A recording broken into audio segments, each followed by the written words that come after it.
Pernah kepikiran nggak kenapa sih ada orang yang lihat Bitcoin itu bukan sekedar aset, tapi sebuah revolusi? Nah, di pembahasan kali ini kita bakal coba bedah pemikiran salah satu pendukung paling vokalnya, Michael Saylor, lewat apa yang dia sebut 21 Truths of Bitcoin. Yuk kita cari tahu apa yang bikin dia seyakin itu. Nah, ini nih pertanyaan kuncinya. Emangnya apa sih yang orang-orang di luar sana, dunia mainstream, gak ngerti soal Bitcoin? Kata Saylor, ada banyak banget lapisan kebenaran yang sering kelewat, gak kelihatan sama investor tradisional, media, bahkan para politisi. Coba deh kita kupas satu-satu. Biar gampang, 21 poin dari Saylor ini udah kita kelompokkan jadi 5 bagian utama. Kita bakal mulai dari kebenaran dasarnya, terus masuk ke lapisannya, keunikannya sebagai aset, evolusi uang, sampai nanti kita lihat dampaknya ke dunia keuangan secara global. Oke, kita masuk ke bagian pertama. Dan perlu diingat ya, ini tuh bukan cuma daftar fakta biasa. Ini adalah sebuah argumen yang disusun rapi sama Saylor buat nunjukin kenapa Bitcoin itu ya fundamentalnya beda banget. Jadi, semua yang bakal kita omongin ini sumbernya langsung dari pemikiran Saylor ya. Tujuannya simpel banget, buat ngasih tahu dunia, hey, ini loh Bitcoin yang sebenarnya. Oke, sekarang kita bedah lapisannya. Menurut Saylor, kalau kita mau benar-benar ngerti Bitcoin, kita nggak bisa cuma lihat sebagai satu hal aja. Kita harus lihat ini sebagai semacam tumpukan dari 4 lapisan dasar yang saling berhubungan dan saling menguatkan. Dan disinilah letak kejeniusannya menurut dia. Semuanya itu berawal dari sebuah ideologi. Ideologi tentang kebebasan dan kedaulatan.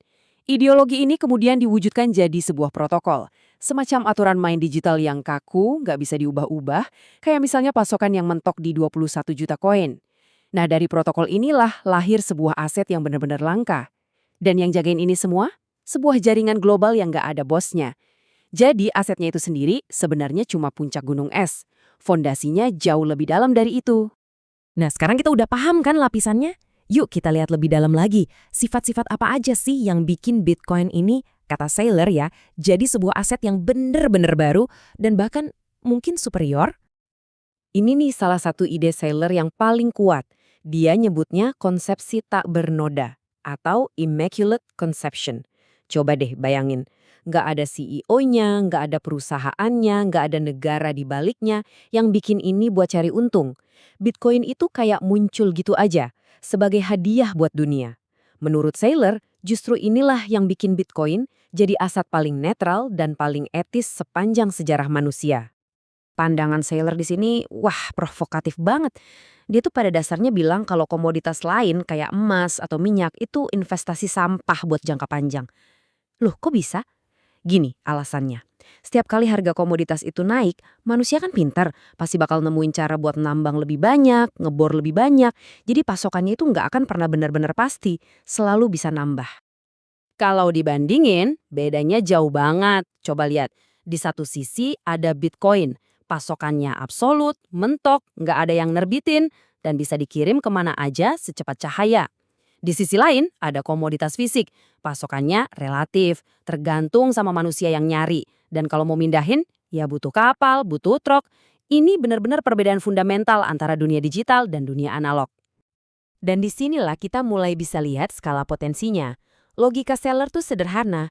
Coba pikirin deh, musik digital, buku digital, nilainya kan jauh lebih besar dari versi fisiknya. Nah kalau emas analog atau emas fisik, nilainya sekitar 20 triliun dolar. Kenapa emas digital yang katanya lebih superior nggak bisa bernilai katakanlah 10 kali lipatnya? Jadi sekitar 200 triliun dolar. Ingat ya, ini bukan prediksi harga loh, tapi lebih ke kerangka berpikir buat ngebayangin skalanya.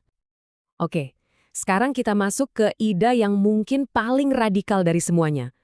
Buat Saylor, Bitcoin itu bukan cuma sekedar aset baru. Bukan, ini adalah sebuah lompatan evolusi buat konsep uang itu sendiri. Ini beda yang penting banget buat dipahami. Pas kita gesek kartu kredit, kita tuh sebenarnya nggak ngirim duit.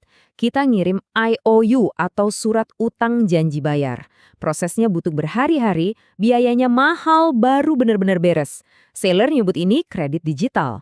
Nah, Bitcoin itu beda. Bitcoin itu uang digital yang sesungguhnya. Sekali dikirim ya udah, selesai, final. Persis kayak kita ngasih selembar uang tunai ke orang lain.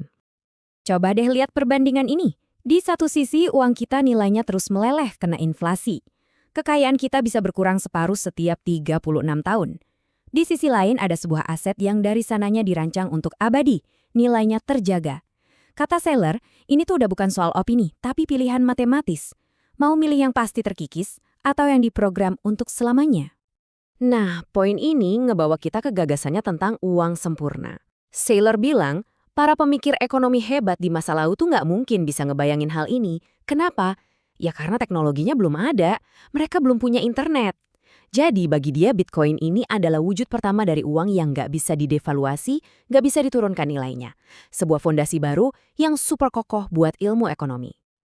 Oke, fondasinya udah kita pegang. Sekarang, yuk kita lihat gimana semua ini mulai, mengguncang jagat keuangan global. Perubahannya drastis banget, gila. Saylor ngingetin kita ke masa-masa tahun 2020, di mana industri kripto itu diserang dari segala penjuru. Sekarang, coba bandingin. Bitcoin diakui di level tertinggi, bahkan oleh pejabat sebagai emas digital. Ini adalah pergeseran legitimasi yang luar biasa cepat. Nah, karena udah dapat legitimasi, peran Bitcoin jadi meledak kemana-mana. Dia jadi aset cadangan buat perusahaan-perusahaan besar, jadi jembatan keuangan global yang nyambungin semua negara, jadi semacam warisan abadi yang bisa diturunkan ke generasi berikutnya, dan bahkan, ini yang paling futuristik, jadi semacam energi digital yang bakal nguatin ekonomi AI di masa depan. Kutipan ini ngerangkum semuanya dengan sempurna. Buat Saylor, momen di mana Bitcoin berisiko gagal total itu udah lewat. Pertanyaannya sekarang bukan lagi kalau Bitcoin berhasil, tapi seberapa besar dia akan tumbuh. Dan inilah kebenaran puncaknya. Coba deh, lupain analogi soal jaringan yang kayaknya statis. Saylor ngelihat Bitcoin itu sebagai pusat tata surya keuangan yang baru. Sebuah matahari baru yang punya gaya gravitasi super kuat, yang pelan-pelan tapi pasti narik semua modal dan energi di dunia keuangan buat masuk ke dalam orbitnya. Jadi kita tutup pembahasan ini dengan satu pertanyaan. Entah kita setuju atau enggak, pandangan Saylor ini benar-benar maksa kita buat mikir dalam skala yang kosmik. Apakah kita emang lagi nyaksiin lahirnya sebuah matahari baru di pusat galaksi keuangan kita? Nah, itu pertanyaan yang menarik buat kita renungkan bareng-bareng.